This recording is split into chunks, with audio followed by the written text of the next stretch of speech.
In this video, I want to answer the question, what is resource leveling? And how does it differ from resource smoothing?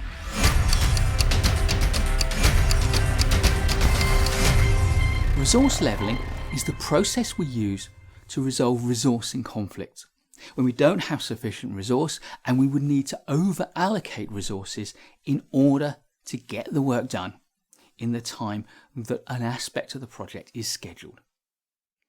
Of course, in the real pragmatic world of projects, sometimes we do and can expect our people to work a few extra hours over the course of a week or two.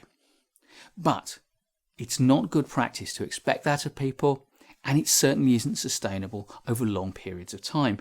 So if you find that your resources would need over a period of time to be working significantly more hours than they have available, you need to do some resource leveling.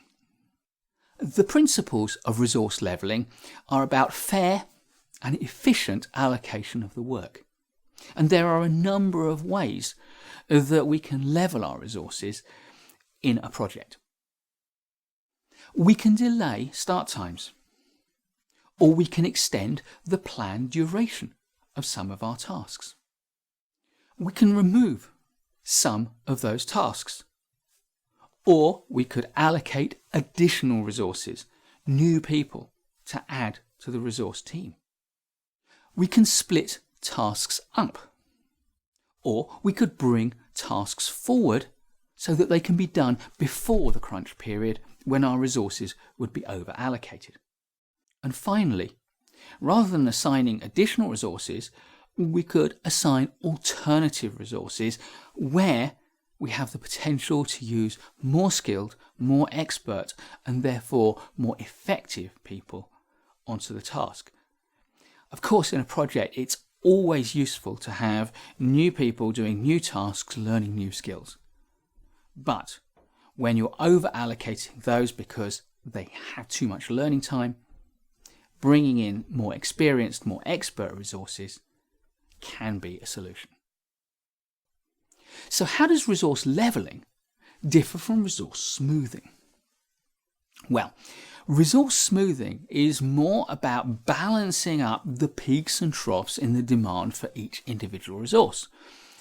If you're asking me to do 20 hours of work in the next 3 days and then 4 hours of work in the following 2 days, then you can balance those out, and that's what we mean by resource smoothing. So you can think of resource smoothing as being largely about managing time constraints on your project with your resources, whereas resource leveling is more about managing constraints around those resources.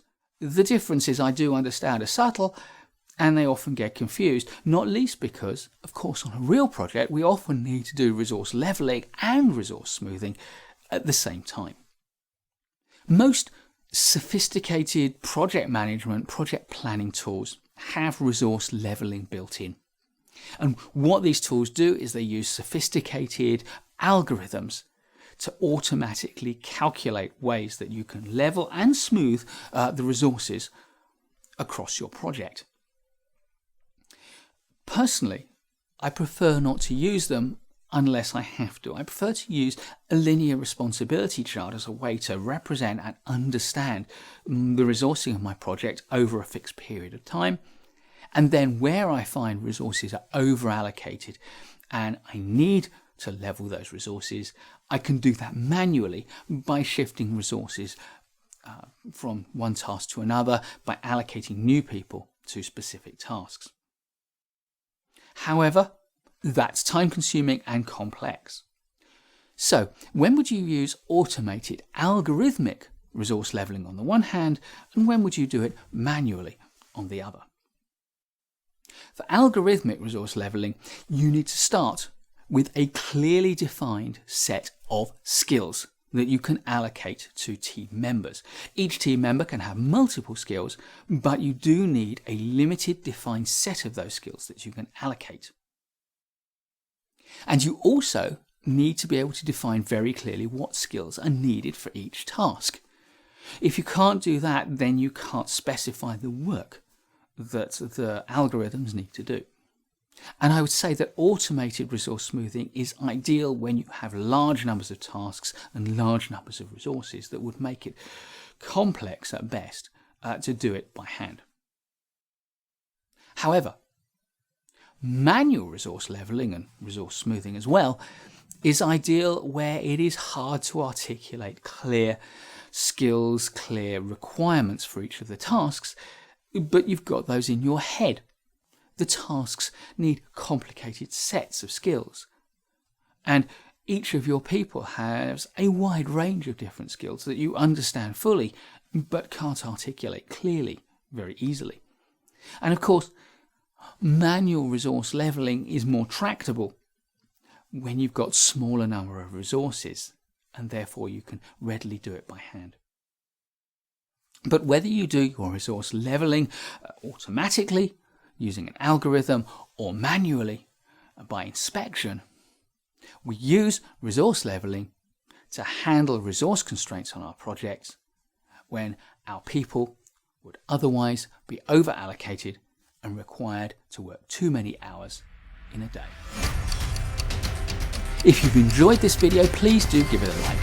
Please subscribe to our channel and hit the notification bell to get notification in your email whenever we publish a new video.